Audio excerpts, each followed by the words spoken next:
मंजू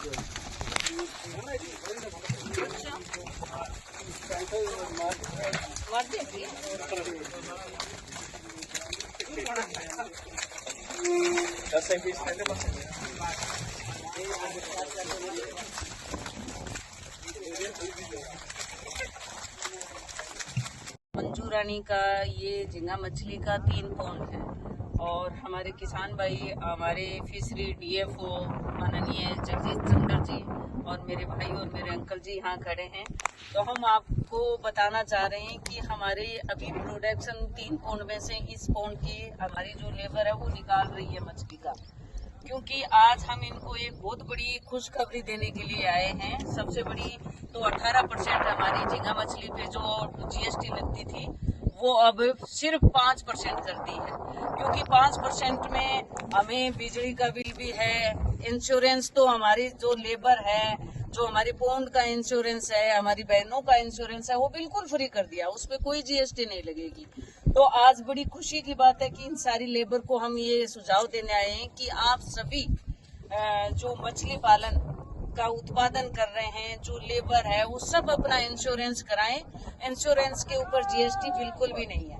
और दूसरा मेरा आपसे कहने का एक तात्पर्य ये है कि जो आज हम इस मलिकपुरा गांव में खड़े हैं, मेरे अंकल जी यहाँ खड़े हैं, ये अपने मुंह से बताएंगे कि हमारी जो प्रोडक्शन है वो 119 दिन के अंदर हमारा बच्चा तैयार हो जाता है। और आज हम बताने जा रहे हैं कि इस पौंड के अंदर हमने जानबूझ के 123 दिन का आज मछली पालन का जो हमारे जो झींगा मछली का जो प्रोडक्ट तैयार हुआ है वो अंकल जी 123 दिन तो हो गए, पर इसकी प्रोडक्शन हमने कितना बीज इसके अंदर आपने इसमें डाला है? इसमें लगभग 1,27,000 बच्चे हमने डाले थे और आज 123 दिन का हुआ है। ये 30 काउंट का झींगा है इस टाइम जी, और हमें उम्मीद है कि इसमें से लगभग 3.5 टन से ऊपर निकलेगा।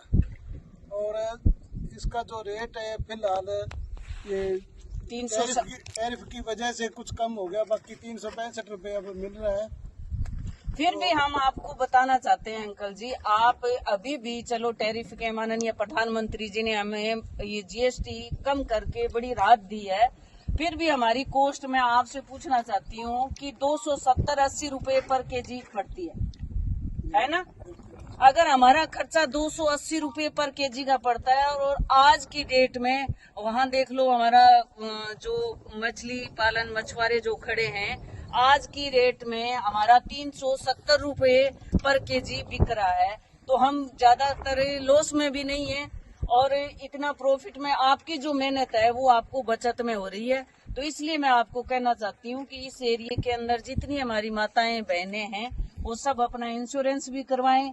और जो मछली पालन का जो जीएसटी घटी है वो अभी आप बता रहे थे भाई साहब कि बिजली का बिल सबसे ज्यादा आता है, उसमें भी हम आपको एक सुझाव देंगे कि आप सोलर वाला भी लगाएं तो भी उसमें आपको सब्सिडी मिलेगी। इसमें मैं तो ये कहना चाहूँगा कि जो बिजली का खर्चा है ना, उसको जिस तरह कॉमर्शियल ना लेके एग्रीकल्चर से जिस तरह ट्यूबवेलों का रेट है 2-2.5 रुपए, उस हिसाब से किया जाए। अब तो हमारे लगभग 5 रुपए पर यूनिट खर्चा है, 5 रुपए 40 पैसे आ रहा है, तो उसको कम किया जाए ताकि ये जो लाइट खर्चा है ये कम हो। और एक जो जिस तरह लोड हमें 2.5 एकड़ पे 19 किलोवाट का है जो कर रखा है, हमें उससे थोड़ी छूट दी जाए ताकि हम अपना लोड बढ़वा के इसका जो बेनिफिट उठा सके।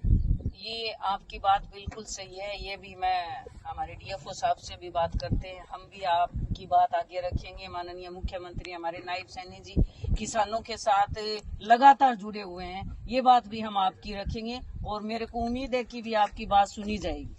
Thank you.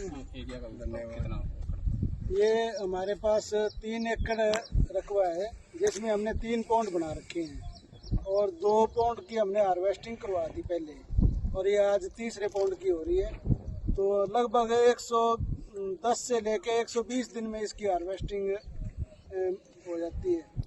बाकी इसकी तो संभाल जो है ना वो बच्चे की तरह है, बाकी कोई लापरवाही जो किसान बरतेगा उसको तो ये लॉस में जाएगा। कितना प्रोडक्शन निकला 3 पौंड में आपने टोटल? हमारे लगभग 3 पौंड में 110 यानी कि 11 टन से ज़्यादा ही निकलेगा जी।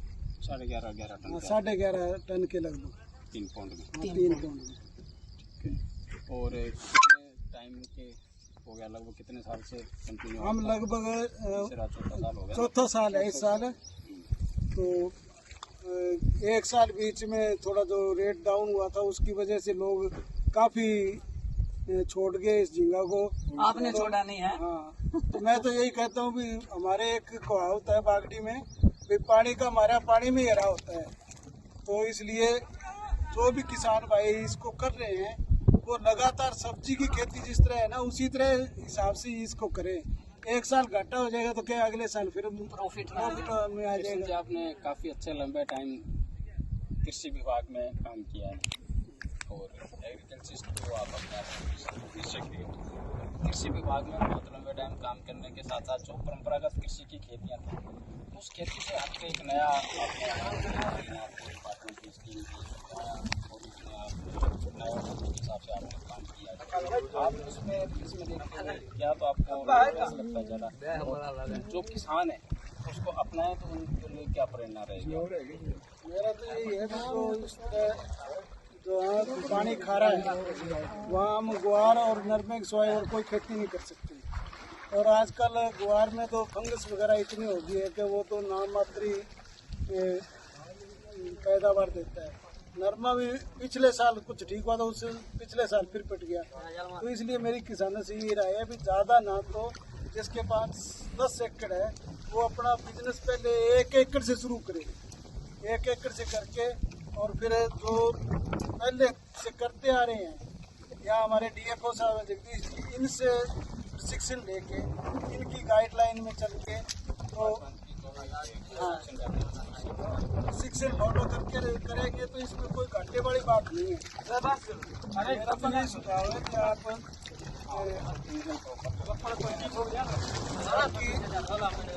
अब तक हमें डिपार्टमेंट का खूब साथ रहा है। जब भी हमें कोई समस्या आई हमने डिस्कशन किया और उस समस्या का हल